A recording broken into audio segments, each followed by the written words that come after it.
Meu filho de 4 anos range os dentes de uma forma tão alta que ele me acorda durante a noite. Isso me preocupa. O que é que eu faço?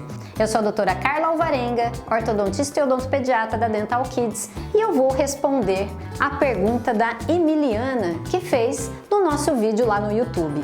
Bom, Emiliana, a criança que range muito os dentes pode sofrer um desgaste desses dentes, mesmo sendo ainda os dentes de leite, os dentes decíduos, que é o nome que o dentista usa para o dentinho de leite.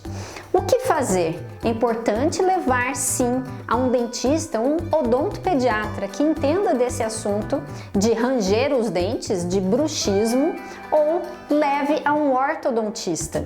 Porque dependendo do grau de desgaste que o seu filho tenha já nos seus dentes, é importante que ele use um aparelho simples, um aparelho feito de acrílico, pode ser colorido, enfim, para estimular a criança a usar.